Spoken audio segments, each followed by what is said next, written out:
Hey, y'all. What's going on? What's going on? Hey, we are here. We have arrived. Yes, we have. Y'all come on in here. Ooh, what's going on?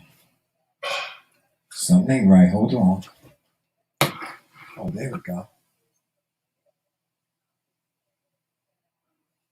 Gotta keep an eye on that little girl. There she go. Okay. What's going on, everybody? Good morning. Good morning. Y'all come on in here. We're going to have a good show today.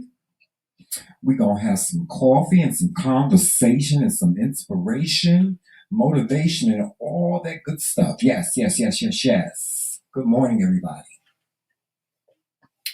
I'm getting my coffee together. I just had me some breakfast. Yeah, that's how we say it down south. We say breakfast. It's breakfast. But we say breakfast. And by the way, no, I ain't gonna do that. No, don't do that. I was gonna throw shade, child. I was gonna throw some shade, girl. But I changed my mind. I ain't gonna throw no shade this morning. There's enough shade going on. Hey, what's going on, everybody in the bushes? What's going on? Everybody sitting up there saying something. Y'all people in the bushes, I hope y'all done went and got y'all coffee at the convenience store or made you some fresh brewed or something. Get your drink and get ready because the kings are here. Right now, I'm just waiting for Joseph. You know, he'll be here in a moment. He'll be here. Okay, let's see. I got to get some things prepared here. Now, okay, there we go. Okay, let me go to the chat and see who up in here already. Oh, I gotta read this message first. From my girl, what's she say? Ooh, Miss Bacon with Charlene. If you are in the chat, let me see if she's in the chat. Bacon with Charlene. I'm going to. Oh, I got to go watch that video, girl. Joseph, wait till you go to Bacon with Charlene page. She got a cake. Ooh, I don't like her because she don't shit. What the hell? What is that? What? What, Papa? In the doorway.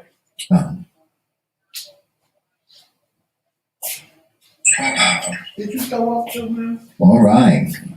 Y'all, Jomel is here this morning. Yes, the prince is here this morning. He done got his hair did. And he looks so cute, y'all. I can't wait for y'all to see him. Well, hey, Auntie Pee-wee. What's going on, Bryant? Bam Hamilton. I see you. You're new to the chat. And blogs and fiction. And what's going on to my son, Monte? And hey, speak your truth. That's my queen. Queen Roxanne. All right. Well, y'all, Joseph is here, so we're going to get started. We're going to do the countdown. Here we go.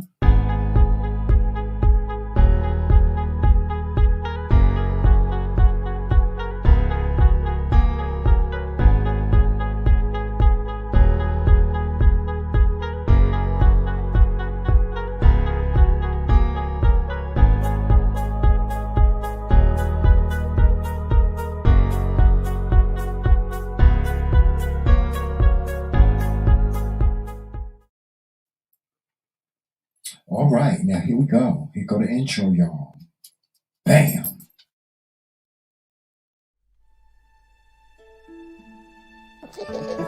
Y'all see that? I said, what? I didn't know you had Y'all see that? Y'all see that? So, folks, I was just trying to figure out how to record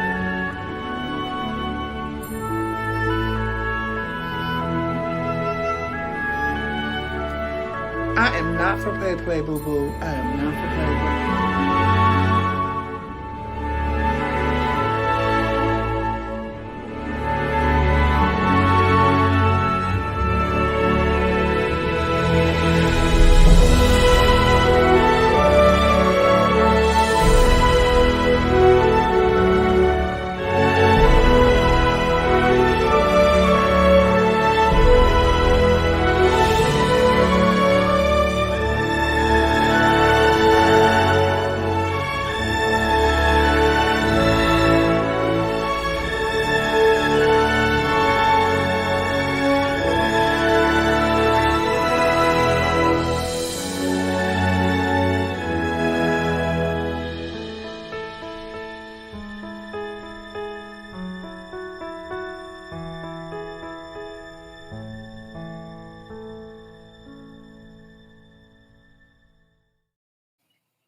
Y'all look at him. Ain't he cute? Y'all look at him. Joe Mel, look. Look at the people.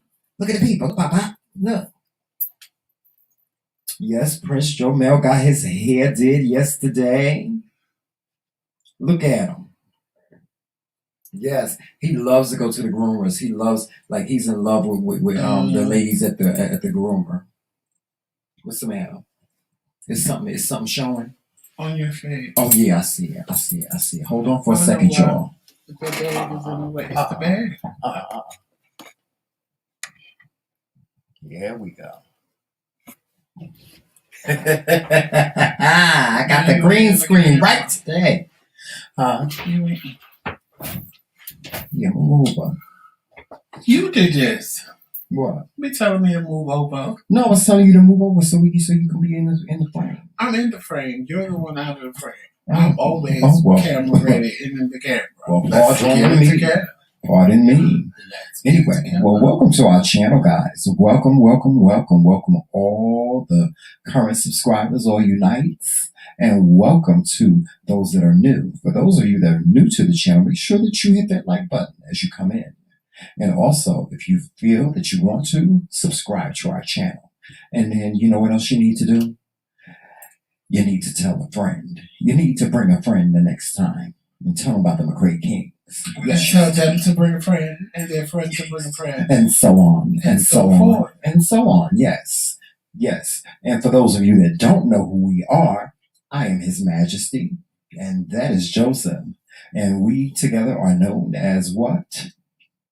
The McRae Kingz. That's right. The McRae Kingz.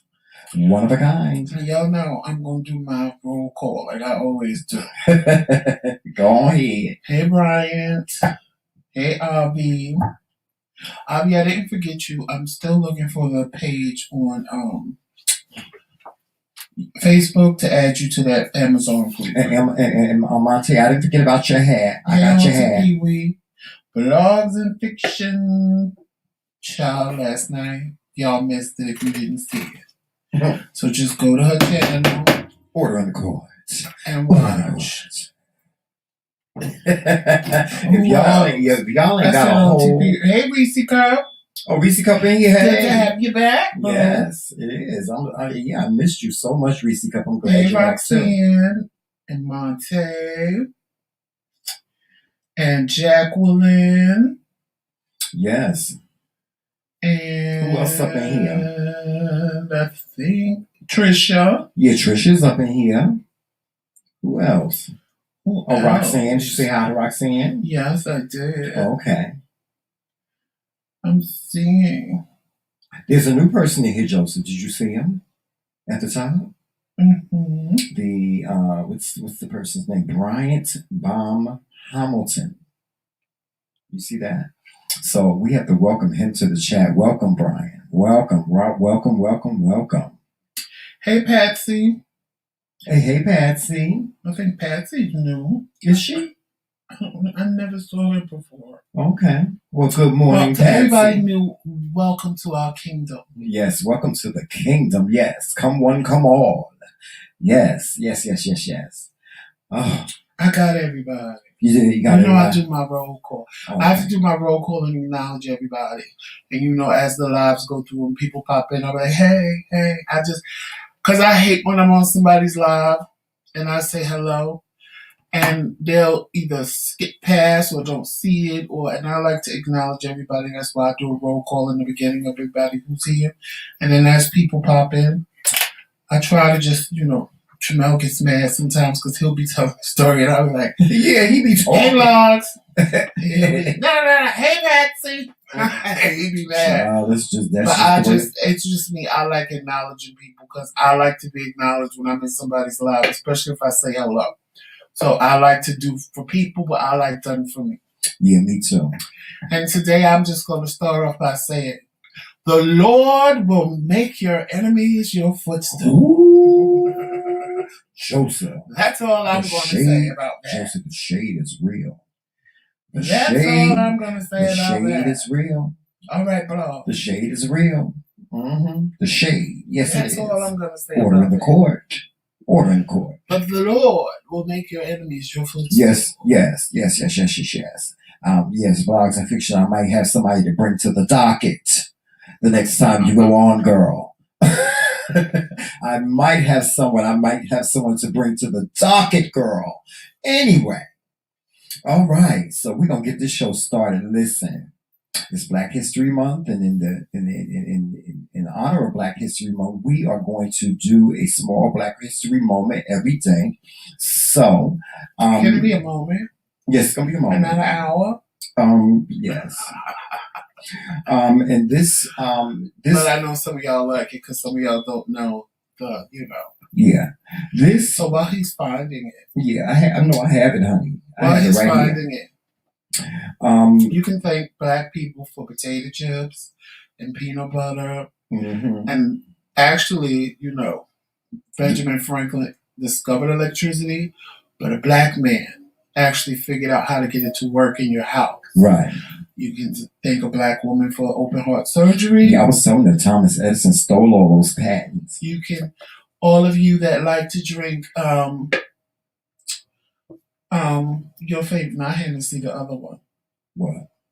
Oh God, it's my best friend's favorite drink, and whiskey, Jack Daniels. Jack Daniels. Mm-hmm. Jack Daniels came from a slave, honey, mm-hmm. and he stole it and He stole the slave's recipe. Mm-hmm. And then manufactured it. Right. And actually, the slaves' descendants are now trying to sue to get money from him because, rightfully so, I forget what the slave's name was, but his name wasn't Jack Daniels. That was the white man that stole the recipe for Jack Daniels. Mm-hmm. So there's a lot of things that you a lot of people don't know. Some research on it. That sounds interesting, Joseph. No, it is.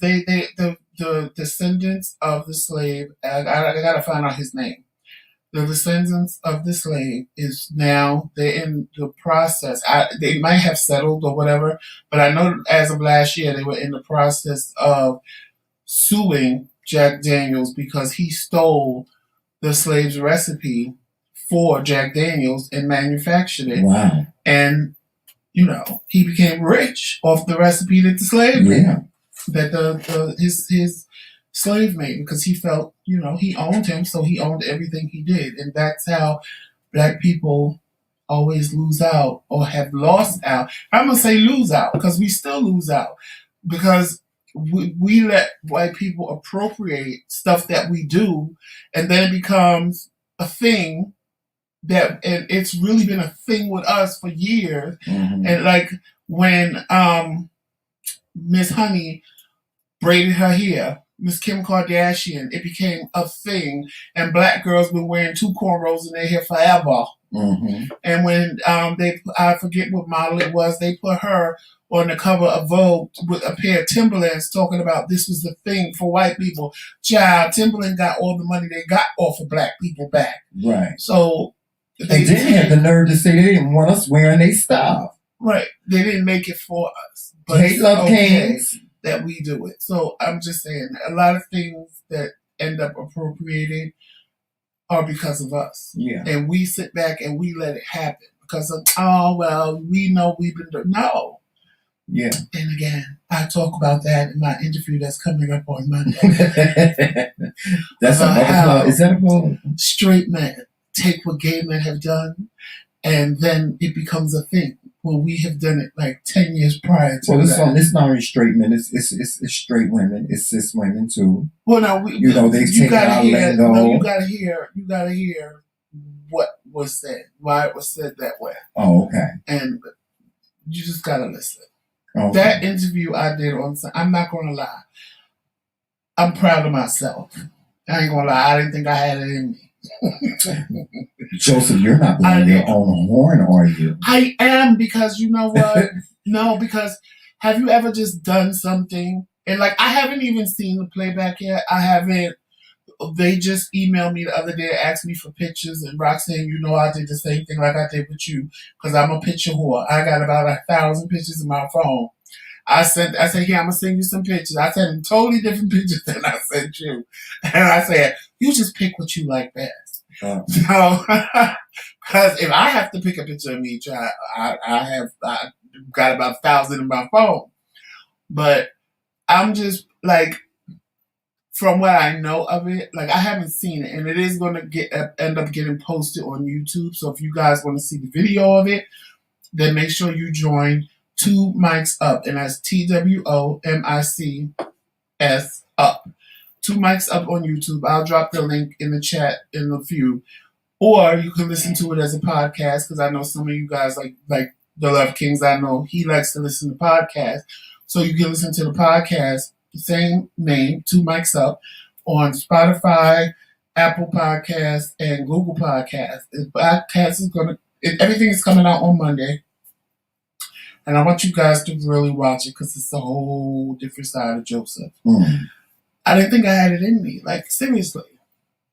Because I play around. And I told everybody how silly you were. Right, but see, when I get serious, it shocks me that I'm that deep. It does. It shocks me that I'm that deep. And then I felt really good when they emailed me afterwards talking about, the vice president loved it and the producer loved you and blah, blah, blah, blah, blah. We want to have you back on the panel. They want Tramel this time with me on the panel. And it's like, I was impressed with myself. And that's being real. And you see, I didn't sit here and say, I'm so impressed. Like what I did with Roxanne, I loved it. So modest. No, but I loved it. But it was just, this is so different from what I normally do. You know what I'm saying? Y'all, speaking of that, y'all, I got to tell y'all, child, I almost passed out yesterday. Now. Wait, Roxanne said, I was so confused. He had cute, sexy, serious, and happy pics. Because Roxanne said, I need a picture. I said, okay. I sent her like 4 different pictures. I said, Listen, y'all, Joseph almost made me pass out yesterday. He came to the stairs like yesterday. Because our bedroom is on the 2nd floor. So he came to the stairs. He was like, babe, I cleaned up the house. Now, if y'all know my husband, he gonna be cleaning up the house. I'm the one that does all the cleaning. Did all the laundry. He did all the laundry, and he cleaned up the house. I'm gagging. I'm just like, I was child. He made me girt yesterday, child. When I came downstairs. He said, babe. He said, look, I cleaned up the whole kitchen. He had swept, mopped the floor, did the dishes, and he had did the laundry, folded it up. The only thing that he didn't fold up was the sheets. He said, man, I don't know how to fold up no damn sheets. He said, I just took them and rolled them up like this. And that's exactly what he did. I took them and rolled them up like this and put them on the bed in the spare room. And that's exactly what he did. So that's what I gotta do. I just gotta fold the sheet. Hey, Melissa. Yeah, but guys, let me get on with this Black History moment because I dedicate this to my Uncle Fred. Thank you, Roxanne. She said we're great storytellers. We just tell stories differently. Thank you.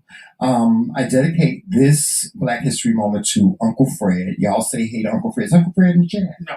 Oh, well, he'll be here soon. If he is, he didn't say nothing. Yeah, he'll be here soon. But this Black History moment is dedicated to him because I'm doing this at his request. Today, we are doing, I'm telling you the story of a very famous African emperor. His name was Musa. Oh no, his name was Mansa Musa of Mali. Okay, it says this 14th century African emperor remains the richest person in history. He still holds the title as being the richest person in history, guys. Okay. And this story starts off like this. Now, I got this information off of Wikipedia. Okay. No, I actually got off the History Channel website. And it says, in the vast fictional universe of Marvel Comics, T'Challa, better known as Black Panther, is not only king of Wakanda, he's also the richest superhero of them all. And although today's fight for the title of the wealthiest person alive involves a tug of war between billionaire CEOs, the wealthiest person in history, Mansa Musa, has more in common with the Marvel's first black superhero. So for you guys that don't know, the what they're saying is the comic superhero Black Panther was really was kind of based on him. Okay, it says Musa became ruler of the Mali Empire in 1312. 13th century, taking the throne after his predecessor, Abu Bakr II, for whom he served as deputy, went missing on a voyage. Ooh, child. Child, somebody was missing, girl. Let's see.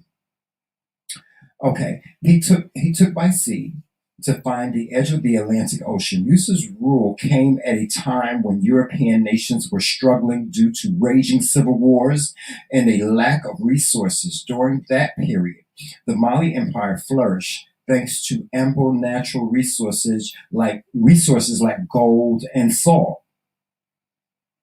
And under the rule of Musa, the prosperous emperor grew to span a sizable portion of West Africa from the Atlantic coast to the inland trading hub of Timbuktu, I'm sorry, and parts of the Sahara Desert as the territory grew while Musa was on the throne. So did the economic standing of its citizens. It wasn't until 1324 the world outside of Mali's border would get a glimpse of the king's expansive wealth. A devout Muslim in a majority Muslim community, Musa set off on a journey to Mecca. Now, if anybody knows anything about the Muslim faith, a part of the Muslim faith says that if you can, you should make a pilgrimage to Mecca, and it's like a time. It's in Egypt. You have to go to Egypt, and it's when all Muslims get together and they pray and they meet and they do all these other different things. They celebrate things and so on and so forth. Blogs and Fiction, she knows a lot about that. But the king didn't travel by himself. Okay, the voyage would span an estimated 4,000 miles. Was traveled by Musa in the caravan that included tens of thousands of soldiers, slaves, and heralds draped in Persian silk and carrying golden staffs. Although records of the exact number of people who participated in the voyage are scarce. The elaborate convoy that accompanied Musa marched alongside camels and horses carrying hundreds of pounds of gold. Hundreds of pounds of gold. Of course, this spectacle was noticed by residents in territories that Musa passed through, and after a group of massive was impossible to overlook. The impact of the Malian emperor left on the Egyptian people was irrevocable. for more than a decade. Arriving in Cairo, Musa's character was put on full display during his reluctant encounter with Cairo's ruler, Al-Malik al-Nasir. According to the text from the ancient historian Shihab and al-Amari, Musa was greeted in Cairo by a subordinate of al-Nasir, who invited him to meet the fellow monarch. Musa declined the proposition, claiming that he was only passing through on his pilgrimage to Mecca. The reason why soon became clear. Onlookers, I realized that the audience was repugnant to him because he would be obliged to kiss the ground and the Sultan's hand. See, while he was traveling through Egypt, he was to meet the leader of Egypt at that time. And one of the things that people were required to do when they met this sultan, they were required to kiss his feet and his hands. And Master Musa said, child, I'm not kissing nobody's feet, and I'm not kissing nobody's hands. Okay. Let's see, where was I? But the Sultan's protocol demanded that he should bring him into the royal presence. So I kept on at him till he agreed. So he did finally agree to meet the Sultan. The meeting grew contentious, and Musa refused to kiss the feet of the Sultan and only turned calm after Musa elected to properly greet al-Nasir. Following a conversation between the two men, al-Nasir offered lodging to Musa and everyone accompanying him. They said he had hundreds of thousands, tens of thousands of people accompanying him. I thought this was a moment. Listen, I'm reading the damn thing from the Hissy Joseph. Anyway, from the markets of Cairo, royal offices to the impoverished people that cross his path in Egypt, Musa generously purchased foreign goods, left the streets littering gold, a resource that was greatly appreciated and in short supply. The people were thrilled, at least at first, though well-intentioned. Musa's gifts of gold actually depreciated the value of metal in Egypt, and the economy took a major hit. It took 12 years for the community to recover. Pause right there for a second. Now let this be a lesson to you people that say, God bless me, so I have to bless everybody else. You see what he did, right? He was being nice, Musa, and giving away gold left and right, just throwing it to people. Yeah, he was throwing it. Yeah, he had hundreds of pounds. But then look what he did. He ended up, see, I know the rest of that story. He caused the economy in Egypt. He caused the whole economy to drop. Yeah. Now, because everybody had gold. Yeah, and it took 12 years. It took 12 years for them to recover from that. 12 whole years for them to recover. Let that be a lesson to you. When God bless you, it's for you. It's not for you to sit around and give it to everybody else, because then when you don't have nothing anymore, or when you need those same people that you were sitting around giving all your gold to, they're going to look at you like you crazy. But meanwhile, they got a closet full of your gold over here, but that they ain't giving back to you because they feel, well, you shouldn't have gave it to me in the first place. I'm just saying. I'm just saying. It's a lesson in there. It is. It's a real good lesson in there. Stop giving away what God gives you. Because there's a lot of people that feel, oh, I won the lottery. I won $2 million and God blessed me, so I'm going to bless everybody else. And then when you sitting there with $1,000 and everybody else got a house and a car, and you sitting there looking like, well, what happened to all my money? And they living large on your coin, and you sitting there in the same position you started out in. Whose fault is that? Because a lot of people ain't grateful. Believe me when I tell you this. When you're supposed to bless somebody, it'll just come to you. God will tell you, you know what? I think that you should, I've done it. It's happened to me. You can be sitting somewhere and the Lord can tell Roxanne, you know what? Joseph and Tremel, just send them a pizza. That's it. Just send them. Yeah, but you know, it's so hard to bless people. You no, know no. But I'm saying, it's so hard to bless. But when it comes to your spirit, is when you're supposed to do it.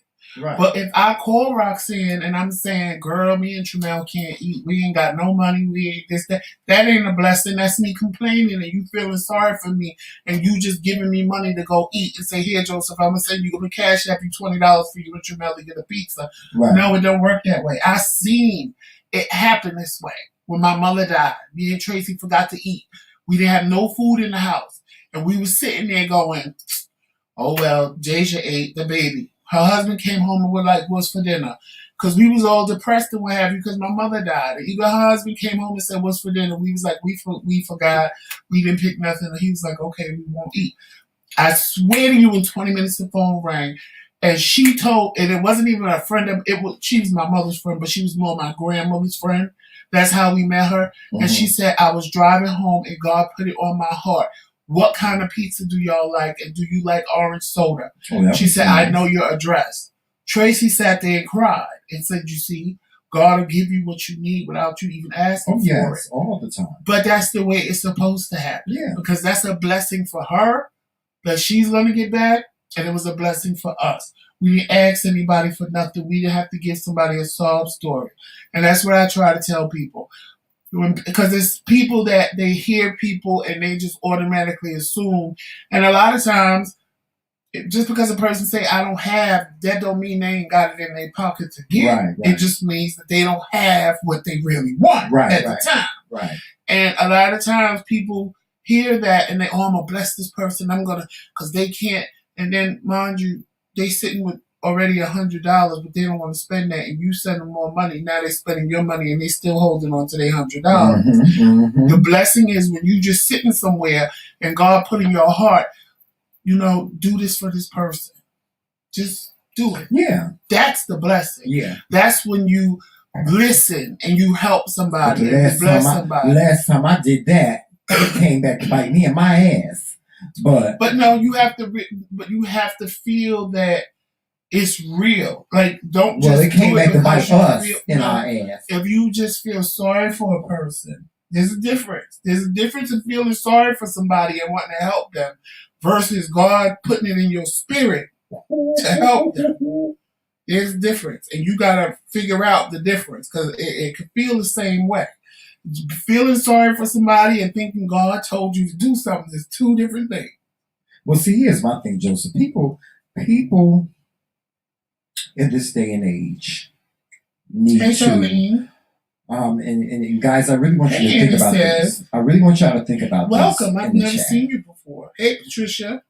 I really want y'all to think about this in the chat. People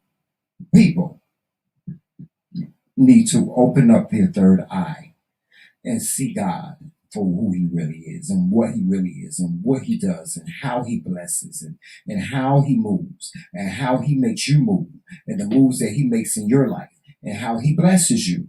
You need to start doing that. I was watching somebody on Facebook yesterday and he was talking about, well, God is going to bless me if I do right by God. No, God ain't looking for you to do right by him. God ain't looking for you to do right by him. He's just looking for you to be you. And that's it. As long as you ain't doing something like breaking one of the 10 commandments, God is fine, honey. He's fine. He's fine. Hey, positive. It's like Regina King said in Poetic Justice. The Lord put all this stuff on this earth for us to fuck up in. Yeah, okay. What's up to you? And then when you leave this life, you go on to a better life. And who knows? When you leave that life, you go on to a better life. Y'all need to open up y'all third eye and start seeing God for who he is. Because he's not as complex as people make him out to be. It kills me when people say, God don't like this. He don't like this. He don't like that. He hate this. He hate that. How do you know? How do you know that? Did you speak half the things that people say God don't like, he ain't. First of all, you sit and say, God, you shouldn't drink because God don't like that, but Jesus drank wine. And then please don't start with that. I hate when they start, oh, it was a different kind of wine. No, It said Jesus turned water into wine. It didn't say juice. It didn't say soda. It didn't say, evaporated water or milk. It said wine. And the Bible said, don't drink wine until you're drunk. So Jesus drank wine. Regular wine that can get you drunk. So if drinking is a sin, then why would Jesus do it? Like, people, they want to make excuses and sound stupid when they do it. Like, I watch, and the reason why I say that is because I watched my mother literally become a millionaire and lose everything, feeling sorry for people and giving people stuff. And then when all her money ran out, and she's sitting at the table with her head on the table because she can't pay doctor's bills, when she called me, I was the first one to say, well, call all those people you gave your money to. Call all of them. No, you can't call all them. The ones you felt sorry for. Call the people that claim all of a sudden naturally they can't buy a bed, and the people that couldn't eat, and you went out and had my sister running out in the middle of the street buying groceries because you couldn't do it because you was too sick. Get all those people to round up all the money you gave them and pay your doctor bills. No, ma'am, no, him. Let me tell you something. It's the same story. It's the same story over and over again. I remember now yesterday, Mark. 31 years my father passed away. Okay. And my father passed away, he left me a lot of money. Well, what was considered a lot of money at that time. He left me about $100,000. Okay. And with the $100,000, I was very generous to my family. I was very generous to my mother. I was very generous to my cousins. I was very generous to my aunts and my uncles. And when that money ran out, oh, child, ain't nobody want. Ain't nowhere to be found. They ain't want to pick up the phone, no nothing. My father left a car. My aunt, she was supposed to buy the car from us. We went and paid the car off. Okay, I went and paid the car off. Only owed $14,000 a car. We paid the car off. My aunt was supposed to pay me for the car. She was supposed to pay me $10,000 for the car. I asked if I ever seen that money. Okay, ask me. If I ever seen it's the same story every time. Y'all, I'm pretty sure that everybody in this chat knows somebody that came into some money, okay, and lost it, and was generous, and then when all the money was gone, everybody was gone. Because they're moving on to the That's next why you can't bless everybody. That's why people, y'all gotta understand. It's okay for you to be selfish with yourself. It's okay. People get manipulated by guilt. They feel guilty. Oh, well, I'm going to prove to this person that I'm not a selfish person, so I'm going to give them this money. I'm going to prove to them that y'all be point proving all the time. The world ain't got no time for no damn point proving, because point proving will have your ass on Skid Row or in a homeless shelter like I was. Because when that money ran out, oh honey, I was homeless. I was walking the streets. I was eating out of garbage cans and dumpsters. Okay. I went to my relative's house and they knew I ain't had no place to live. They said, "Oh, you can't stay here." Well, I felt some kind of way. I ain't gonna lie. My damn aunt, she had a brand new, I gave my aunt my father's brand new car. My father, when he passed away, he had just bought that car. And when I got that money, like I said, I was very generous with my family. My aunt, my cousins, none of them. I couldn't stay with none of them. The only person that would let me stay with them was my sister. She was the only one. And so that's why Joseph. That's what Joseph mean when he tell y'all about blessings. No, and I about blessing. Me and my sister argue about this all the time. Well, you told me that story, Joseph. I was mad. I'm still mad about that. At the end of the day, both of us. But I view it this way. I view it as God needing us to do things on our own, because my mother did everything for us when she had the money. I'm not gonna lie.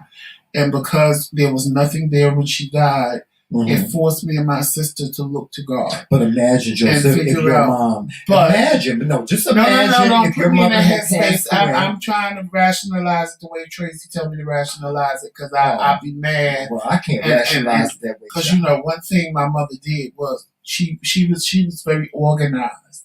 So she had a book with who she gave what to. Mm-hmm. And I was ready to take the book and get me a lawyer and go to court and get all her money back. Because just because she's dead, I'm a living survivor and I want my money back. I want my money because it was millions of dollars. Hey, Richard. My mother was a millionaire at one point. And my sister, no, don't do that. We have to live I don't care about living with these people. I don't care if they ever speak to me again. I don't care. Like, I don't speak to half of them now. So you was throwing shade at the funeral? Oh, yeah, I was. Because you don't come to me and tell me, oh, your mother was buying my mother's medicine. And I say, well, I guess the Bank of Becky is closed now. And if you don't have money for your mother's medicine, she's going to be the next one in the casket. Oh, the shade of it all. Joseph, that was nice. I don't care. I don't care about my mother's dead. That was the thing me and my sister we couldn't wrap our minds around because everybody wanted to come to us and tell us what my mother did for them. I don't care. First of all, you're pissing me off because if I would have known all of this, you wouldn't have got half of the shit you got. And then by the time my sister did tell me, it was too late for me to really stop anything. And it was just, I guess people thought they was letting me know how much of a good person my mother was, but I knew who she was. Well, I think that's what they were trying to do. See, my father was the same way, Joseph. My father was a police officer, and he was a housing police officer. So he worked in the projects. And my father raised many kids. When I tell you he raised many kids, he would know. Hold on, let me finish. He would contribute. He would buy kids sneakers. He would buy them clothes. He would take, their mothers didn't have money for groceries. He would give them money for. My father was that type of police officer. But you know what I'm saying? And when my father passed away, right? And we were at the funeral. People were doing the same thing. It was coming up to me. Oh, your father, he was such a great man, and da da da da da da da da. But my father had never been that to me. The only time he had been that to me was the day he died. My father, he was the nicest person to me on the day he died. No, I get what you're saying, but at the same time, if my mother was a police officer, I could have appreciated it better. Mm-hmm. Because that was her job to help and serve the public. No, but I was kind of slighted because all these people had these all these kids had these great experiences with my father, and I did. But at the same time, I'm kind of going through that situation now with my father. Yeah, I know that. Yeah, and how can I say this? People are judging me because I don't. See, I don't want to say I don't care because that sounds very cold and crass, but I just really don't have any opinion about it one way or another. Yeah, I understand what you're saying. I understand. No, but I'm saying, I say I don't care, but that sounds cold given the situation that he's going through. Mm-hmm. It's just that I don't know what to say because other than saying I don't care, I would have to say I don't have an opinion about it. You wasn't raised with him. But I'm saying I don't have an opinion about it one way or another. But everybody wants me to feel bad, and everybody wants me to, oh, that's my father, and I'm not that person. Right. Like, I'm not that person that's gonna, like Tremel said. He had that moment with his father when his father was dying. I don't want that. I don't want to be by your side or sit on the phone with you and you tell me how much you loved me and how much you cared when I wanted that before you were damn near dead.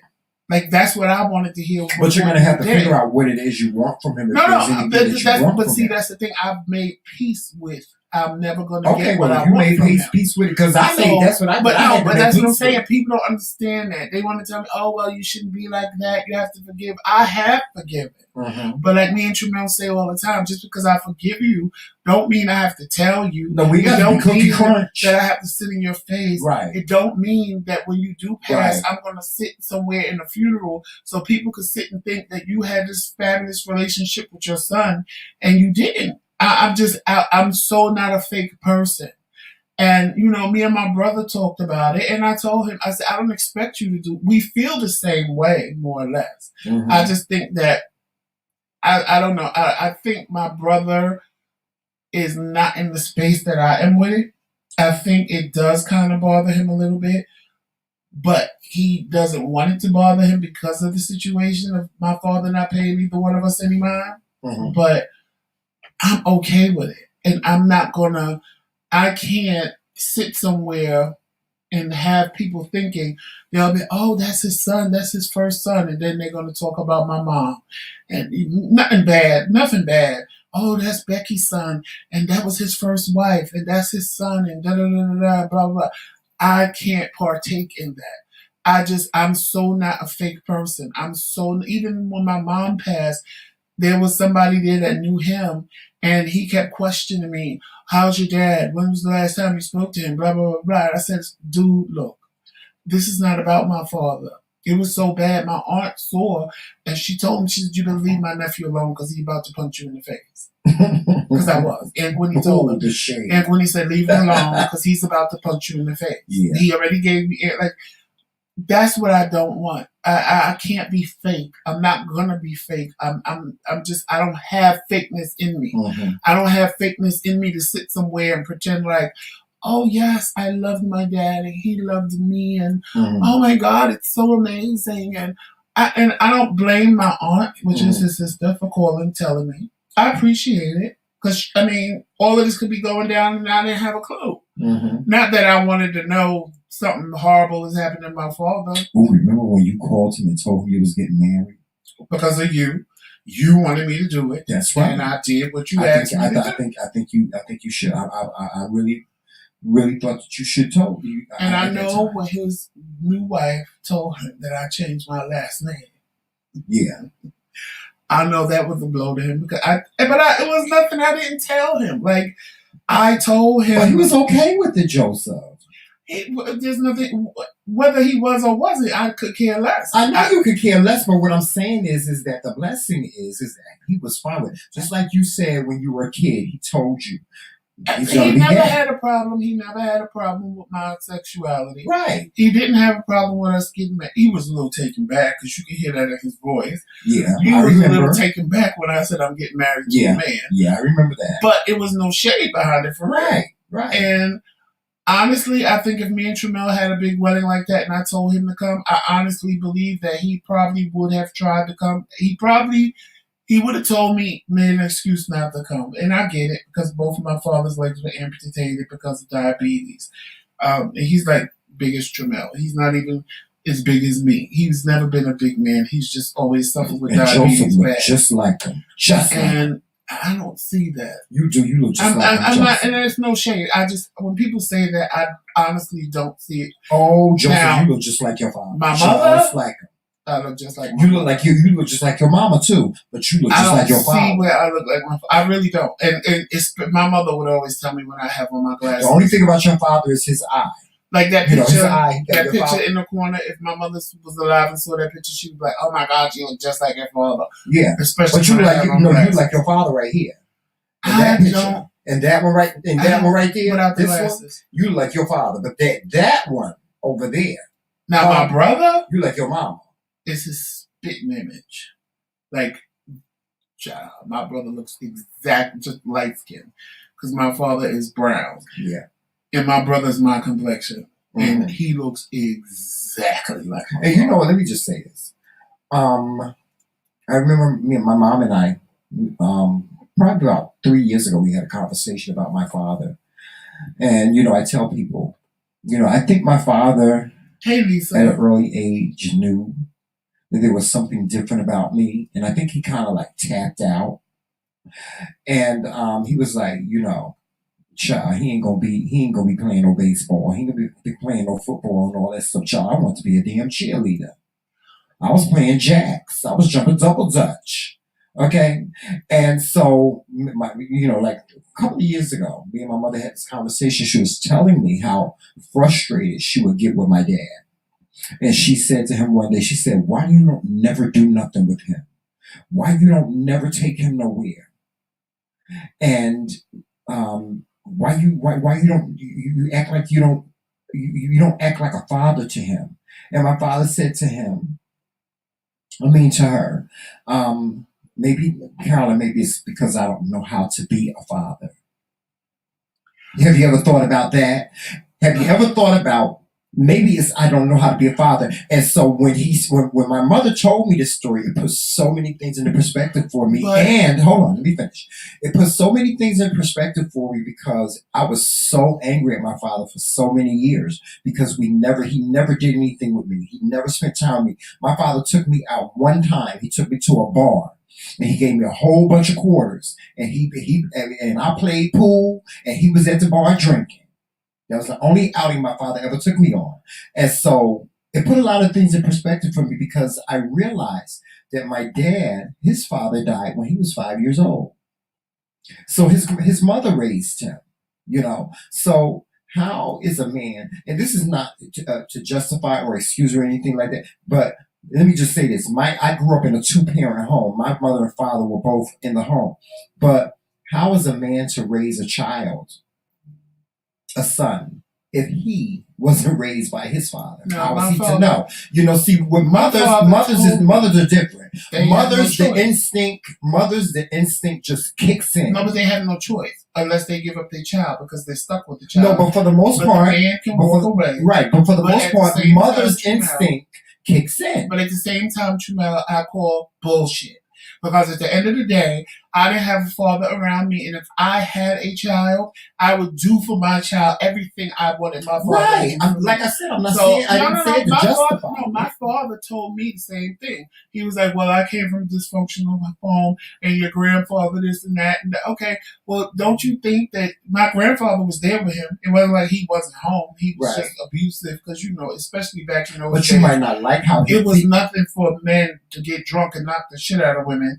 Because back then, they really had nowhere to go and no sanctuary they could run to like today. Right. So they had no choice but to deal with it. And your kids had to watch that back then in those days. Right. But at the same token, okay, I get it. But we having this conversation, I'm 25 years old. Right. I shouldn't have to tell you, well, you can't hold my hand and take me to school. You can't do the things you would have done with me. I'm a grown-ass man. So let's have a father-son relationship. It's 2 grown-ass men. Mm-hmm. He couldn't even do that. Right. So my thing is, it sounds good. Oh, my dad wasn't there. But at the same time, like my brother is the total opposite. My brother takes his daughter everywhere. Because my brother is every situation is different, Joseph. No, but I'm saying he's so present in his daughter's life because of how my father treated him. Right. But that should be every man. Right. Every man should want that but that hasn't had their father around. Right. But reality is it's not. And but, what I'm saying is this. This is what I'm saying. Reality is that it's not. You may not like it, Joseph, but the fact of the matter is that that's the way he felt. And the only thing you can do is respect the way he felt. It may not be right. No, I'm not saying that it's right. I'm saying because what I'm saying right now is what I said to him. Right. It's no excuse. Right. Like it isn't. You should have done for me everything you wanted your father to be, and you should have been for me everything you wanted your father to be for you. Now, see, and that's just my logical thinking. Right. But other people finish. Don't think that way. And sometimes, and to be fair to some men, sometimes women push them away. Right. Because now she's mad because he got another woman. Right. And she's mad. She don't want the kids around the other woman. Right. And she this and she that. And it makes him look bad when he just walk away and say, you know what, I'm not dealing with this. Because he gives up. A man gives up. Right. Because he don't have all this shit. He don't have to deal with her shit. But in my situation, my mother was not like that. Anytime he called and said, I'm coming to town, and she would say, do you want to see your son? He said, bring him to my mother's house. My mother packed my bags and take me to my grandmother's house. And whatever the agreement was, how long I stayed. Right. Now, this is according to my father, in case my brother sees this. This is according to my father. His mother was different. His mother was like the woman that my father didn't want to be around because she gave him too much lip and she did this and she did that. And again, this is according to him. Because one day he sat down. He told me all the fucked up shit he did to my mother. He told me all the fucked up shit he did to my brother's mother. And I'm like, well, I'd rather you, like when he told me his life, honest to God, I'd rather him not be in my life. I'm glad I didn't have to deal with that bullshit. Right. And I'm being honest. Yeah, sometimes you dodge your bullet. Right. Listen, let me be clear on this. Let me be clear on this. Let me just explain to y'all about my dad. You know, those of you that have seen my story on Speak Your Truth with Roxanne, you guys know the tumultuous relationship that I've had with my mom. My relationship with my dad was totally different. And, you know, although my dad did not, my father told me he loved me one time in his whole entire life. And that was the day he died. But let me just say this, and let me be clear about this. I always knew that my father loved me. You know why, Joseph? Is because my father showed his love for me in different ways. I never wanted for anything. Never. The only thing I wanted for was sneakers. And a guitar. And a guitar. Yes, sneakers. My father, y'all gotta go over to Roxanne's channel. Y'all gotta hear my story about the sneakers. My father told me he would never buy me another pair of sneakers because I had been kidnapped and these guys stole my sneakers. But my father he vowed to never buy me another pair of sneakers, and he never did. But other than that, I never wanted for anything. Whatever what. I kid you not. I was 23 years old when my father passed away, and he was still taking me Christmas shopping. I kid you not. I kid you not. And so that's the kind of father I had. He showed me that he loved me in a different type of way. Because, like my mom said, he said, maybe I don't know how to be a father. Because he wasn't raised by a man. My grandmother was old school. My grandmother said I wouldn't have another man in my bed. I don't care if he had gold balls and a silver Peter. Okay? She told this one man, I wouldn't care. If you had gold balls and a silver Peter, and if you don't get off my porch with that mess, I promise you I'm going to grab you in your groins and squeeze till you shit. So let me ask you That's how my grandmother was. My grandmother was an old school woman. But let me ask you a question. What's that? My question is, and then we can go back to fathers, because you said something and my grandmother was the same way. How come women of today are not like women of yesterday? Like my grandmother first of all, my grandfather never got a divorce. I think babies. They separated. Babies. And she never was with another man. Joseph, you got grandmothers that are like 30, 35. 36. Women, well, basically, the daughter it's babies 15, raising babies. The daughter 15, the mother 30, and the grandmother 45. Yeah. So I get it. You got babies raising babies. I'm just saying. And the values that used to be passed down from generation to generation. Some of these women need to take a lesson from their grandmothers and great grandmothers if they're still alive. Because a lot of y'all would not be going through half the shit you go through if you didn't just keep giving it up to all these men. Oh my God, watch my Joseph France, and I did a Joseph France a while ago about that. I did a Joseph France about that a while ago. And, you know, it's no shade. It's just, I was talking from experience. I was the same way. Yeah. You tell me, I think I said it on Roxanne's interview as well. You tell me I'm cute, let's go have sex. And you know, but it's a lot of women that lead their lives with their hearts instead of leading their lives with their hearts and their minds. And that's what gets a lot. And I'm sorry, ladies, if y'all correct me if I'm wrong in the chat. But there's a lot of ladies out here that lead their lives with their hearts and not their minds. They don't think. And they get themselves into these situations with these sorry ass men. Yes, I can say that because I am a man. Y'all get yourself in these situations with these sorry ass men. So, ooh, I love him. I love him. I'm gonna give you all. You don't know what love is. I'm gonna give you all. They don't take the time out to know what love is. Just let me finish. They don't take the time out. Y'all ladies, a lot of y'all don't take the time to know what love is. Y'all get up in the bed with these men and he rock your world, honey, and take it and he put it to the left, the right way. Y'all know what I'm talking about. He take it and put it to the left. Y'all let him take it. Y'all let him I want to know what's inside of y'all to the left that get y'all that crazy. It take your child. It take him and put it to the left, honey. He take it in, he stick it in, and he put it to the left, child. And when he put it to the left, Something just happened. They don't see nothing else. A lot of it. I know girls that have turned away from their families for a man, a sorry ass man, a sorry ass one. And ladies, let me tell y'all something before we go any further. Y'all ladies, y'all stop having these fake relationships and putting it up in your mind that this man is your man and he really ain't your man. He really somebody else's. Or he just don't want to be bothered with you. Or he just ain't interested in you. Y'all stop doing that to yourselves.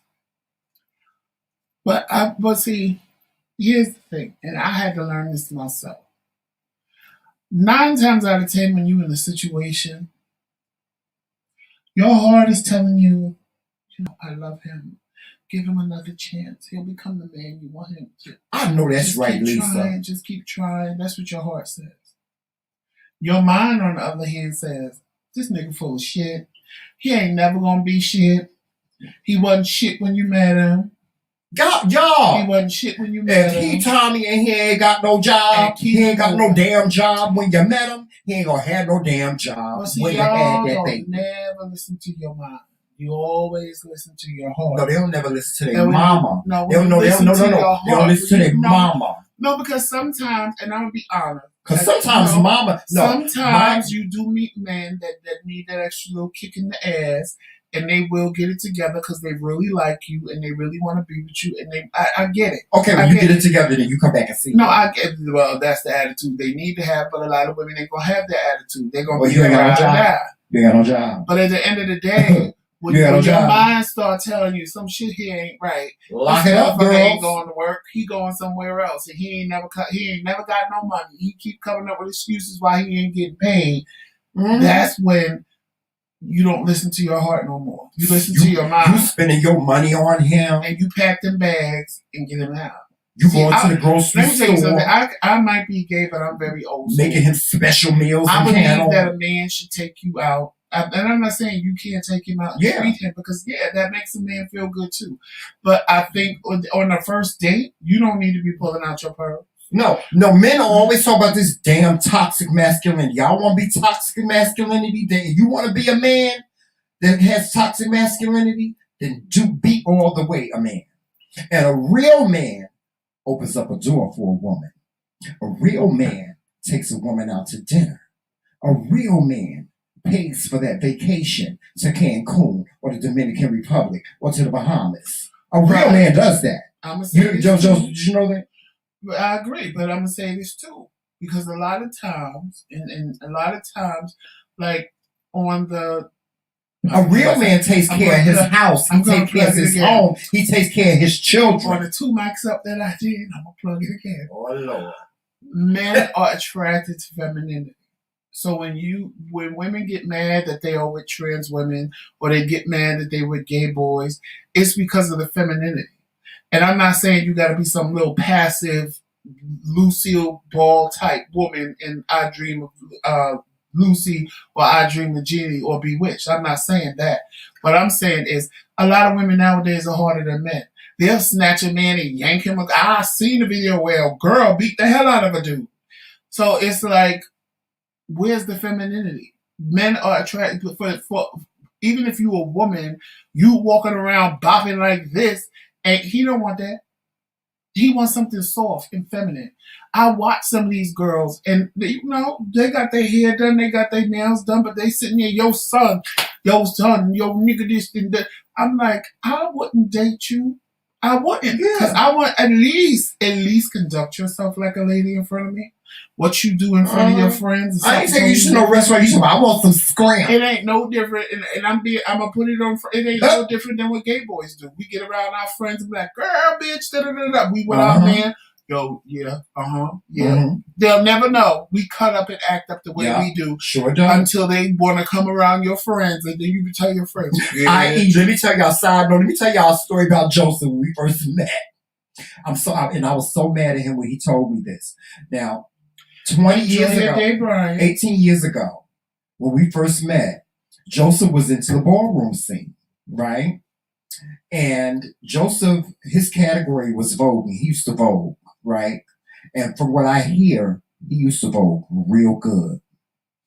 But back then, me and Joseph, we didn't hang out at the same spots. He hung out at this little Thai club called Miss Albert's. And I hung out at Murphy's Tavern. Tired. So, one night, I went over to Albert's, and Joseph was there. And don't y'all know y'all know what he asked me? So when is you leaving? Because I had an audience and they were waiting for me to perform. Because he didn't want me to see him vogue. And I was like, Joseph, why you didn't let me see that? I would have loved to have shared that. Joseph used to walk balls and vogue and stuff, and he never invited me. But I would have been the one. I would have been cheering him on. I would have been at the end of the runway saying, "Get it, Joseph!" But he told me this 20 years now. I was like, Joseph, why you never invited me to the balls that you was in? Why you never invited me to stuff? Because in our community, when you vogue and stuff like that, you're viewed as a whole different type of person. Right, you were. I didn't want Tramel to view me as that person. I didn't want him to know that I would have viewed you the same as I had always viewed. Right, you would have. But I've had people that saw me vogue that were interested in me and never talked to me again. Or when they found out I was in the house. See, to me, that's ridiculous. No, or when they found out I was in the house, all of a sudden I was a thief. I stole all the clothes I had. I boosted from the store. And I was never like that. I always had a job. I always brought everything. But it was the stigma of what was. If you guys watch Pose, you saw what they did. You saw how they steal stuff. And that was the stigma of being. Oh, Ashley, he got a video of him voguing. There's a video on YouTube. On YouTube, of me. Yes. You gotta find the lane. Child, he did a shawam. He claimed he could say, no, he can't do Joseph. You know you can't shawam. Whatever. How you gonna shawam Joseph? You can't even make it down the damn stairs half the damn time. See, I couldn't that, and actually the video was when me and Tramel was dating, and because y'all had to see him coming down the child. He was giving face. He was giving hips. And he was posing again. I had on a see-through sarong. I had on a thong. Just all out, child. So, I wanted to invite him to that because that's when we were dating, but I just didn't. And because I just couldn't. I liked him. And I didn't. See you later, Brian. I liked him. And good luck on your interview. Thank you for coming. On The Voice. But I just... Who gonna be on The Voice? Brian, he's going to interview for The Voice at 2 o'clock. Really? Oh my God. Yo, Brian, we gonna say a prayer for him. We gotta say a prayer. Brian, I got my fingers crossed. Here we go. You gonna make it. You gonna make it. You gonna make it. We will, Brian. Subscribe to him, he said. Okay, we will. Al, you're gonna make it. I believe it. Yes, you are. You're gonna make it. Yes, we're gonna subscribe to him. Yes. Hey Terry, y'all want the link? All right, I'll find it while we doing this, and I'll drop it. I know it's at. I was amazed when I saw it. It's at the 8. I think it's like the 8:25 mark. Unless you want to just watch everybody come through, but I believe I come in at like the 8. We had blogs watching them transmit. The 8:45 or the 9 mark. Something like that, I come through if you just want to get to me. Yes, but yes, Brian, for one fellow artist to another, I take my hat off to you and I wish you well. I know you're going to do great today. But yeah, y'all, you ladies, y'all, it's 21. It is what it is. Y'all need to get it together. And men, I'm not just talking to the ladies because I'm not going to sit here and bash the ladies and not bash the men. Because you men need to get it together too with y'all selfish asses. Men are some of them. It's some men out here that are some of the most selfish ass, just conniving, no good, low down, dirty ass. Dirty.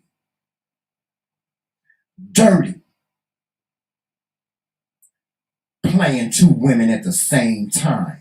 And then you got them fighting. And you know what? Let me ask y'all this. Why is it, women, ladies, that y'all get mad at the woman instead of getting mad at this sorry ass nigga? Why? Why y'all get mad at the lady? Why? Instead of coming together and being allies and saying, listen, this brother playing both of us. Let's not let him turn us out. Let's turn his black ass out. You sorry ass men. Y'all selfish. Men. His music. Oh, okay. Y'all men are selfish. Some of you men are selfish. I have seen men do something.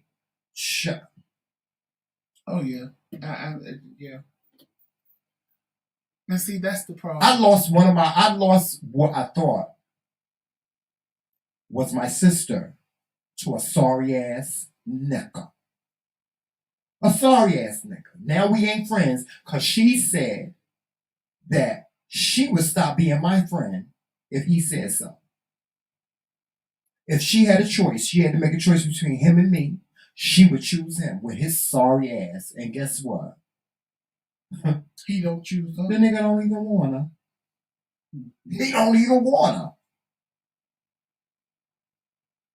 Sure. Playing with your party box. Playing with your party box, girl. But yeah, you girls need to stop doing this. Stop getting mad at the other girl. Stop getting mad at the other girl. Instead, pick up the phone and call her and find out what she know, so she can tell you what she know, and y'all can, you know what I'm saying? She ain't grown about it. That's a whole nother story. Some of y'all wouldn't get y'all grown woman on. Because now, let me just say this, shout out to my friends that are grown, my girlfriends that are grown, my good Judies that are grown women and know how to get their grown woman on and say, listen, I tried to extend an olive branch to you, you little bitch. I tried to extend a little olive branch to your little ass. But no, you get mad at me instead of getting mad at this sorry ass goddamn nigga that we both we both thought we was dealing with. Stop getting mad at the other woman. There ain't no need for you to get mad at the other woman. See, but for him doing the bullshit that he was doing, that he ain't had no business doing, you wouldn't be in that position in the first place. And you know what? This is what I say. The worst thing that you could ever do to a person is break their hearts. That's the worst thing you could ever do to a person is break their hearts. That is the worst feeling. Joseph, have you ever had your heart broken? Yes. That is the worst feeling in the whole wide world. You feel like your whole world is coming to an end. That's worse than dying. It is. I remember when my heart got broken. I remember that. Oh my God, I was so broken. But I made a vow I would never do that to somebody. I would never do that to somebody. So, you niggas out there that be out there breaking these girls' hearts, remember this. And no. Let me just say this, and then you can say whatever you want to, Joseph. Remember this. There's gonna come a time, Mister, I got game. It's gonna come a time, okay, where you're going to fall in love with somebody and you ain't going to be able to have that one person that you done fell in love with. You ain't going to be able to have. Watch Boomerang. Watch what happened. You see what happened to Eddie Murphy.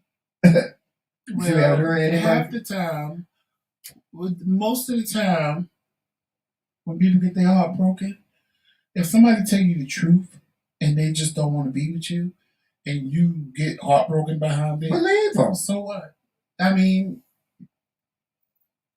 it's hard to say it that way, but so what? They were honest. They didn't play with you. They told you that I don't like you. I don't want to be with you. But now, if they played with you, it made you believe. See, like in my situation, when I got heartbroken, I was played with. I was given a little bit and pulled back. Given a little bit and pulled back. Given a little bit and pulled back. So it was a double message. It's like, in one breath you say you don't want me, but in another breath you want me to move close to you. In one breath you don't like me like that, but in another breath you want to have sex with me. So it's like I'm confused. I'm so lost. Like, that's a game. And that's when you end up getting hurt. Because see, you played with my feelings and emotions, and now I'm going to give it to you. Mm-hmm. Now I'm gonna act like crazy Judy, and I'm gonna be. I'm not doing all that, child. And I'm gonna stalk you, and I'm gonna haunt your life for the rest of your life. I'm not doing all that. I just feel like you shouldn't play with me. I'm not doing all that. When no, see, I get when people get played with and they start acting stupid. See, when a person is just told straight up, look, I don't like you, and it just ain't gonna work out between us, and I never thought of you in that way. I don't know how we got to this place. That's a whole nother story. You wasn't played with. You just sat and created something in your head. Mm-hmm. And in the process of creating something in your head, they wasn't on board for what you was creating in your head. Right. But there are people that, like I said, they give you a little bit and they take a little bit back. Mm-hmm. Just to get you strong. Just to get you, because they know, well, you know what? If I need $20, I can get it I can't cut you all the way off. But I'll just give you a little bit and pull you back. Right. Give you a little bit and pull you back. So that when you say, I like you, I could throw in your face, well, no, because I told you this, but then you turned around and did that. Well, no, I told you this, yeah, but then you turned around and did that. So those are the people that end up getting stalked. They ended up calling police and getting orders of protection, because now you done drove a bitch crazy and they gonna teach you a lesson. I'm not doing all that. I ain't got a problem with teaching bitches lessons. I'm not doing all that. I'm all for learning lessons, honey. I'm not doing all that. You know what? I have had my heart broken and I've been played, and I've never sought vengeance. And you know what? I kid you not, Joseph. Every last one of those people that did me wrong, I always told them, you'll call me before I call you. Trust. And that's what happened. They always called me before I called them. Or they would see me out in the club, see me looking all sexy, almondy, like a nice young tender running wild and free. You know what the problem is? And they just like, I know. Ooh, look at what I messed up. But see, a lot of times, that's how I get you back. That's how I get you back. I let you marinate in all this almondy stuff. A lot of times you be mad because you like, oh, you played with me, bitch. So I'm gonna play with you. Now I'm gonna play with you, and I'm gonna show you. And it ain't even because you really want the person, because you already know where you stand, and you know that this person don't like you. To them, it seems like you going on a rampage because you want them, but in reality, you just playing the game because they played with you. And now I'm gonna show you. I'm gonna show you how to play a motherfucking game. Guys. Show you how to play a game in the right way. But you wanna go on to it? This is it. Okay. Yeah, hold on for 1 sec. I'll be right with you. I'm sorry. Hold on, I don't want to talk while he's okay. So yeah, but I have pulled the stalker moves. I'm not proud of myself. I'm not. But I have pulled those moves when I was played with. And it was not so much that I even wanted to be with them, because I didn't at that point, because I knew that they didn't want to be with me. It was more so, I'm all about teaching people lessons. And I know it's like, well, who the hell are you to teach somebody a lesson? But, you just feel some kind of way. You feel like, well, you play with me, so I'm going to play with you. I'm going to show you how to play a game. And I'm going to show you, I felt like Saw. We're going to play a game.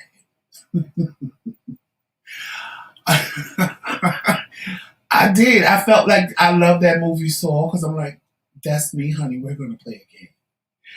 And if you win, you get to walk away scot-free. If you don't, then you're going to gag. I love it. Jamil, you a chocolate. No. Roxanne, I be trying to tell him that, but he let him tell her he owned me. I mean, the last time I checked, I'm more the color of an almond than he is, but let him tell her he all almond and things. And I always tell him, no, you chocolate chippity and things. You see what Roxanne said? You see what Roxanne said? What? Roxanne said, Tramel, you are dark chocolate, not almond. Oh, no, honey, this is almond, girl. This is almond brown. Almond brown, girl. I'm not really this dark. as dark as I look on camera, y'all. I'm really not as dark as I look on camera. It's the lighting.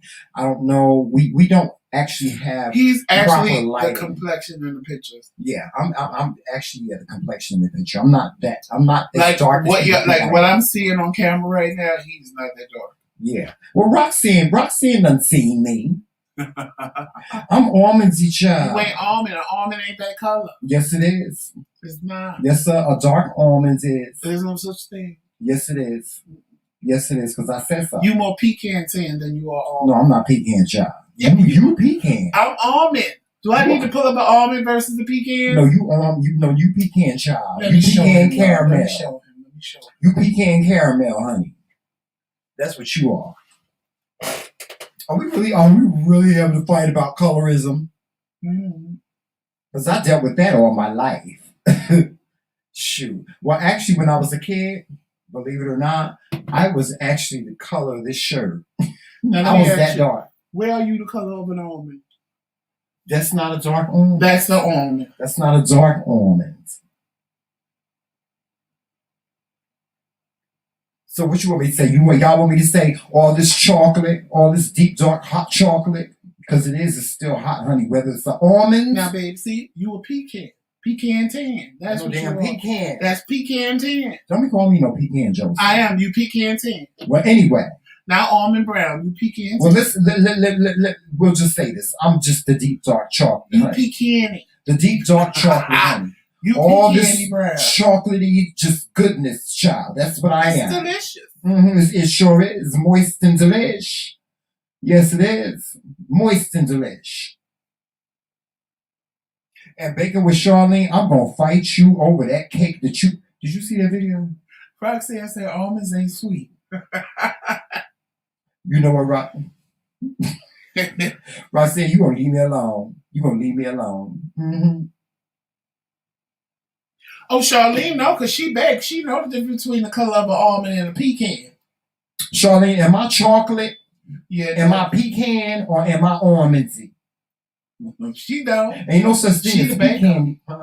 She the bake. Pecan tan. Pecandy. No, you pecan tan. Pecandy. Pecan tan. Pecandy. I'm pecandy.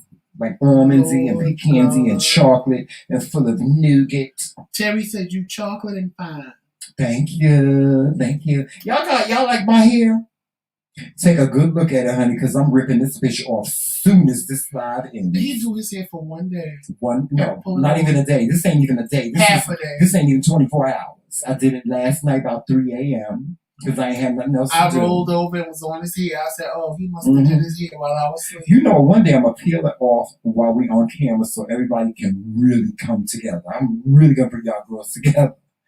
Because a lot of people don't believe that this is not my hair. Lisa said you dog chocolate. Thank you. Thank you. Let me tell y'all a funny story. Well, it's kind of cute.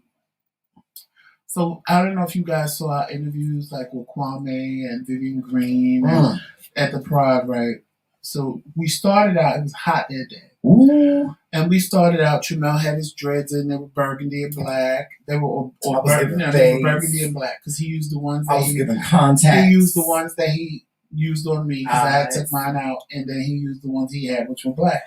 Looking all almondsy and chocolate. So, we standing out there with our crowns on and things, and then he was like, oh my God, it's too hot. It was hot, y'all. It was about 100 degrees So my outside. sister and my cousin was like, yeah, it gotta be hot with their hair on. He said, give me a second. He goes on the side of the tent, pulled all the hair off.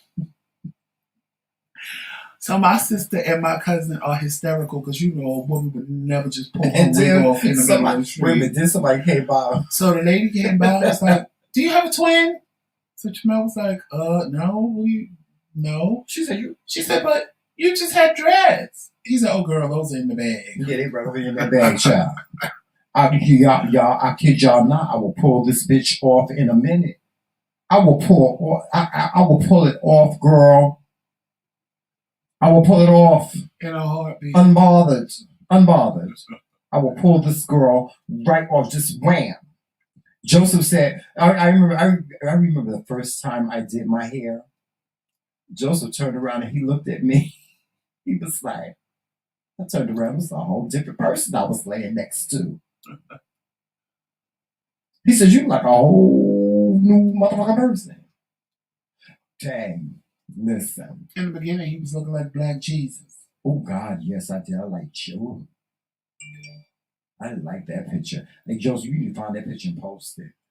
So you can see what I looked like when I first started doing my hair like this. Yeah, it was a mess. It was a mess. But guys, we're going to get on out of here because it's hot in this room, child, under all these lights that ain't giving me no light. So please make sure you're watching us on all social media platforms. Joseph, tell them what they are.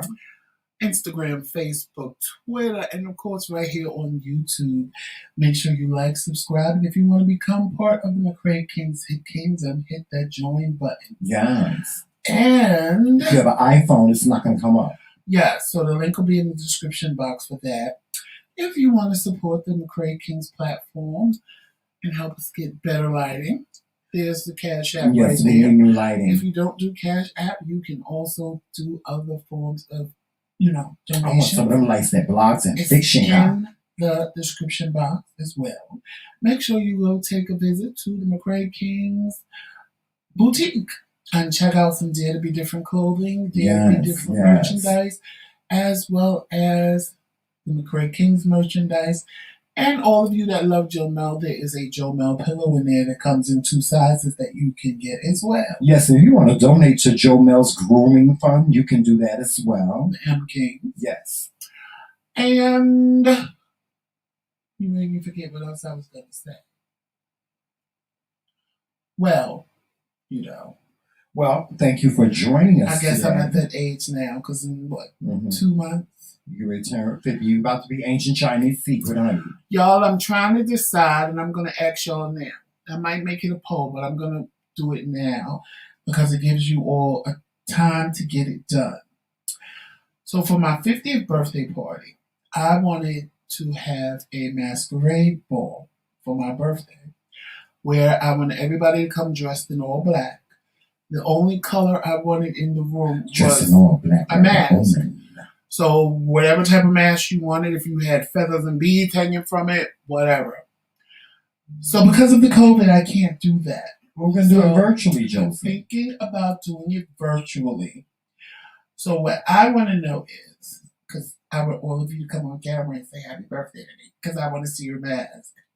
How many of you are going to buy a mask, and how many of you would actually come on camera and say happy birthday? Because I want to see your mask. It'll put me in a mindset like I'm in a big party with you all, because that's what I want for my 50th birthday. I want a 50th masquerade.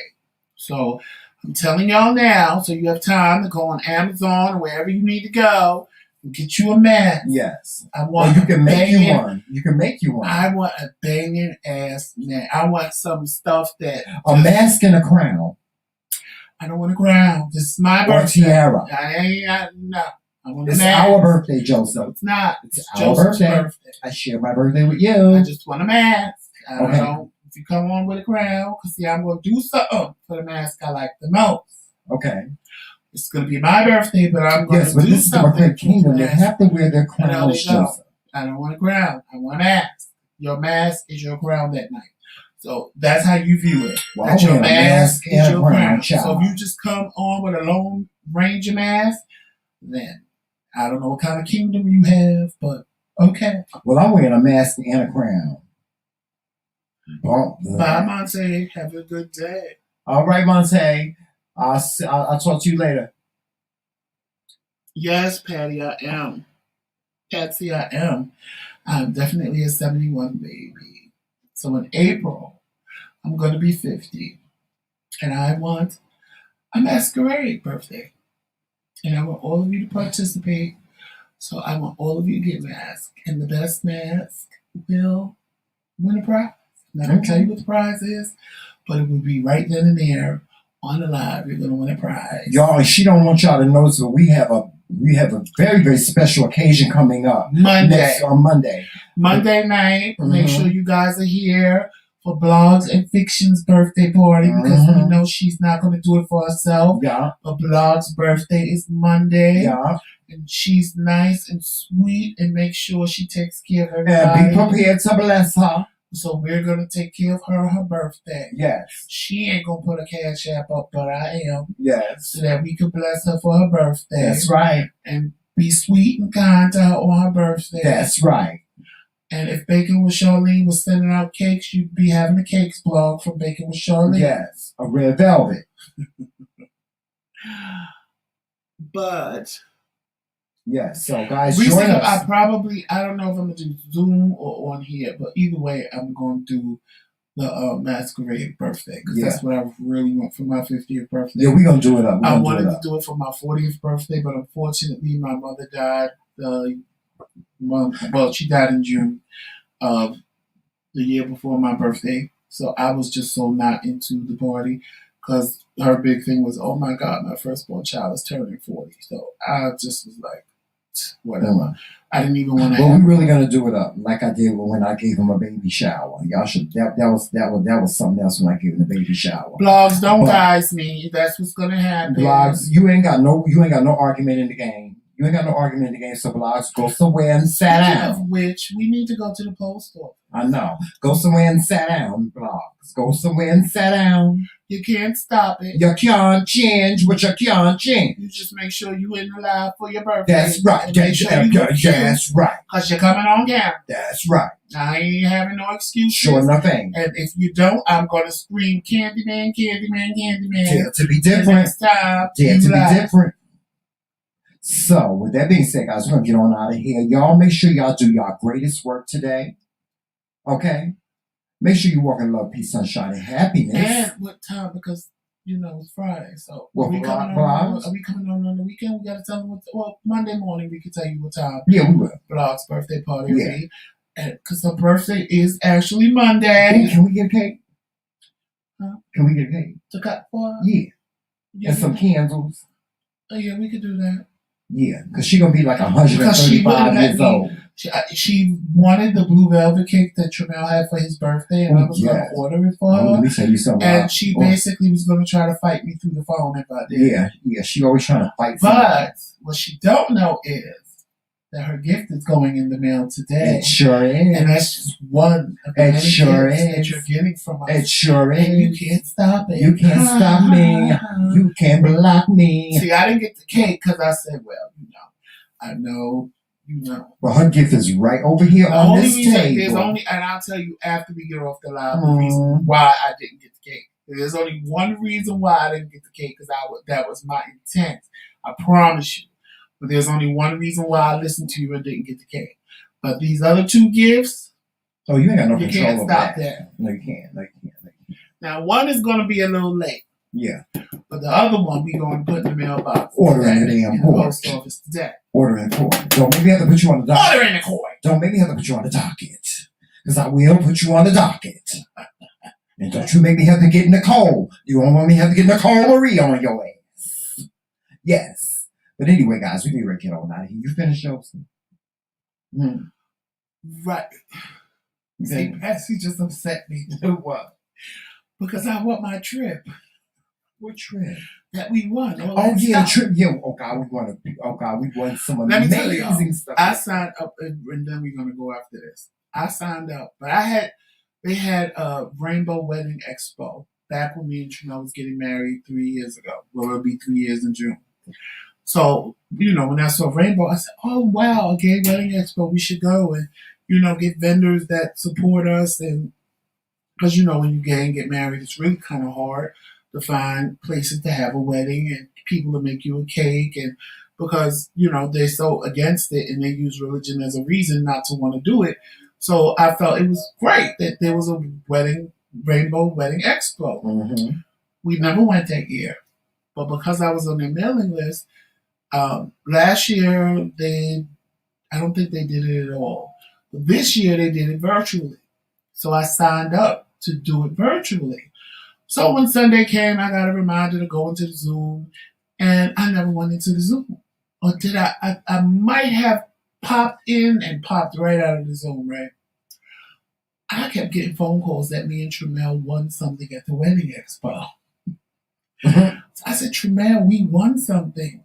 I said, and they really sound serious. Like, I need to call her back because we got all these prizes. So they left me a message the day before. So I called yesterday.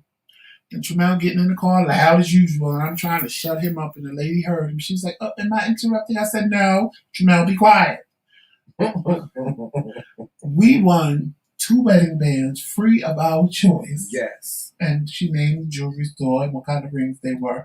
And they were really good because I like tungsten. I think they're tungsten rings. I love their rings. And not one, but 2 one trips. For me, one for 2 trips, right? Wasn't it 2 trips? And then we won 2 trips. 1, 2, we had a choice of Cancun, New Mexico, the Bahamas, Dominican Republic, and somewhere else. And then we won another trip to Vegas, right? It was Vegas. No. It was we can go to Bahamas, Cancun, or Dominican Republic. Right. If we didn't want to go out of the country, we right. could have went to Vegas, Florida, right. anywhere in the USA that we wanted to go. Right. And then we had the choice of a $200 gift card or something else to get these champagne, these like special champagne flutes with our names. No. The $200 was either $200 that, and we also won the champagne flutes that could have had his name on one, my name on the other, or it was like a 24 by 16 or 16 by 24 canvas picture of either our wedding picture, our favorite wedding picture or our favorite engagement picture. Mm-hmm. Then she hits me with and you can pick up all your prizes tomorrow in Parsippany. I said, there's a slight problem. He said, what? We don't live in New Jersey I don't anymore. live in New Jersey anymore. Really? Well, where are you? I said, upstate New York, and that's like 4 hours away. Yeah. Oh, well, I'm going to keep you down and hold your prizes. And when we're in upstate New York, you can come get them. I said, great. I want those rings. Trip. I want those rings. I want my $200 gift card. I mean, I love my wedding ring, but I want those rings shot. I want those rings. And then, you guys, we didn't have a big wedding. We had a very small wedding. It was in our uncle's house, and we wanted to have the opportunity to have a big wedding so we could. Ooh, shot. What the hell? That was ice falling off the house. See, we was used to it on the other house. Yeah, we wanted to have a wedding where we can invite all of our family, and friends. So we are going to do that next. We said we were going to do that next. Actually, we were going to do a vow renewal at the meet and greet that we plan to have for you guys. But we still haven't made the decision on that yet. That, guys, that's about it for today. Roxanne said, child, I would have been on the road. Okay. I was ready to tell him, let's drive to Park City, but you know what?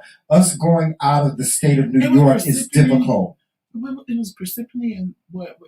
Piscataway? Piscataway. It was Parsippany and Piscataway. See, it's very difficult to travel here where we live at. Like, once you go out of New York, when you come back in, you got to quarantine. For 14 days away from each other, and it's just a process, and it's too much of a process for us to go to a different state like New Jersey. And New Jersey right now is a hot spot for COVID, so that's the reason why the precautions are there. But guys. That's about it. The last thing I have to say, right, in being a hot spot, I'm sure we wouldn't be the only ones there. Right. But anyway, speaking of that, guys, the last thing I want to say to you guys is please. The COVID-19 cases are decreasing, declining, which is a good thing, and we need to keep that momentum going.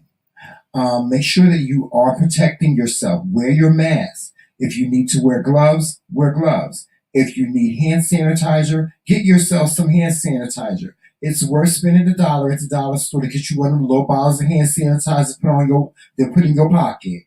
It's worth it to not get the virus. And if you can get vaccinated, get vaccinated. They say that the biggest issue that they're having with vaccinations is the Black community, because the Black community is still on this thing where they feel like the government is trying to kill us. They're trying to kill us. Listen, y'all can walk around here with no with no vaccine and getting the coronavirus if y'all want to. But I assure you of this: when the opportunity comes, of Joseph and Tramel will be lifting up their sleeves, and we will be taking the vaccine.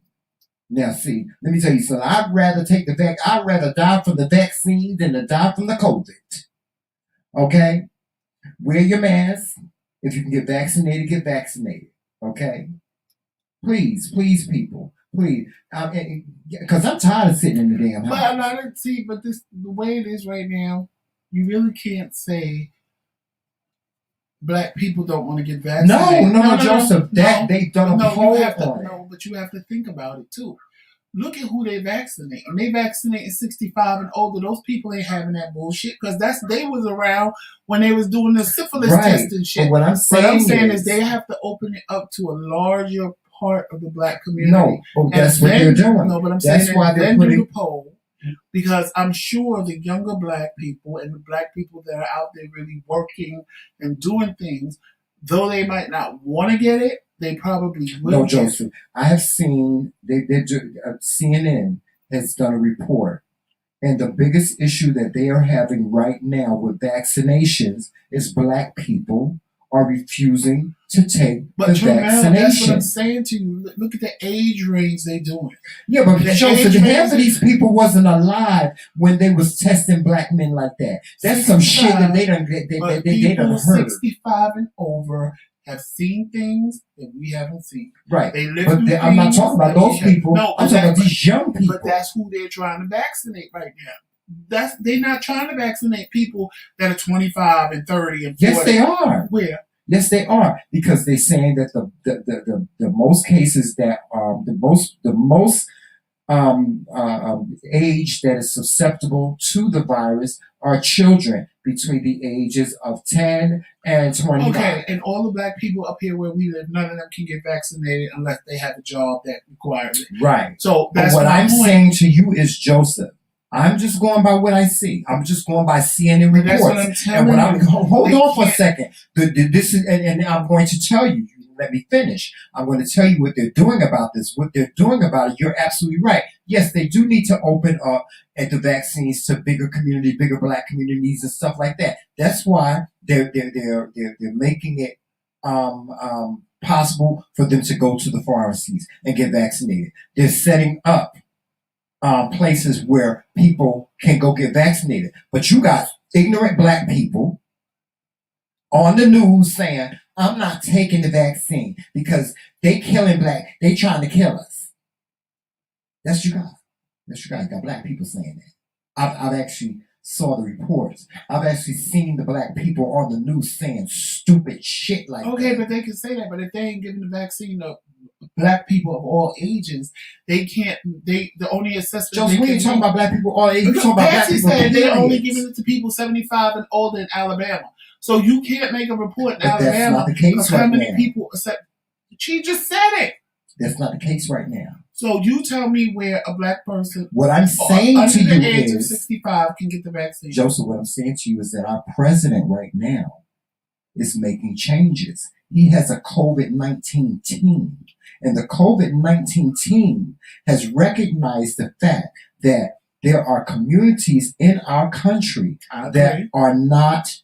That this vaccine is not reachable to them. So the important thing to him is, shout out to Joe Biden, is to get that vaccine into those communities. But with that being said, what I'm saying to you is, even though he's making plans to put it in these communities are saying, we don't want it.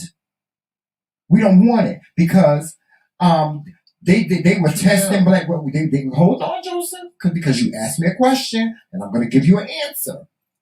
What I'm saying to you is this: I get what you're saying. You keep on talking about age group and all this stuff because that's how they're giving it out. But I know that's how they're giving it out now. But what I'm saying to you is they're not going to from moving forward.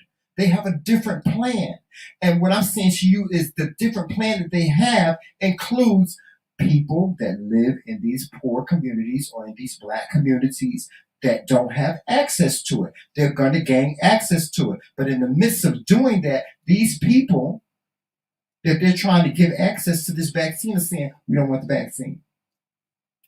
We want the vaccine because they don't listen to their mama. They don't listen to their grandmama, something like that. That was young or living back in those days when they were doing tests on black men with syphilis and so on. That was years ago. It was years ago. You can't go by that. And see, that's the thing that I hate about us people. We always want to not do something based on somebody else's experience. We have to stop doing that. I had a friend call me and tell me, don't you take that vaccine. 2 people died from it. Just because 2 people died from it don't mean I'm going to die from it. But if I listen to him, I would be sitting here saying, I'm not taking the vaccine. That's all I'm saying. I get what you're saying, but what I'm saying is that our president has placed, he has set up a COVID-19. It's starting now, Joseph. If you watch TV, he said today, everybody that wants to get vaccinated will be vaccinated. That is why they have these 3 vaccines out. You have an option. You could do the Johnson & Johnson vaccine, you could do the Pfizer vaccine, or you could do the other vaccine. That's why Johnson & Johnson right now is applying for an emergency patent so they can put their vaccine out. Now, their vaccine is only 66% effective, but our president is saying everybody will be back. They want everybody to be vaccinated. That's it. Pfizer the president just approved Pfizer, just approved the country to buy 100 million doses of the vaccine so that everybody in this country can be vaccinated. They predict that this will happen by October. But what I'm saying is black people, stop being so ignorant. Stop being so ignorant. I'm not trying to convince you to take the vaccine, but because when it first came out, I said I wasn't gonna do it. I said I'm gonna take no vaccine job. I want to wait and see. If somebody turn green, or if I start like an ant eater or something. That's what I say. So all I'm saying is, black people, stop being ignorant. If y'all want y'all kids, and see, this is the thing. If y'all want y'all kids to go back to school, if y'all want to go back to work, then you better get vaccinated. I promise you that. I promise you that. You better get vaccinated. Because there's going to come a time, just like when you go out of this country, or whenever you travel, you have to prove that you've been vaccinated. When I get vaccinated, I'm getting my little card, child. I'm putting it right in my wallet. That's it. Yes. But anyway, it's time to go.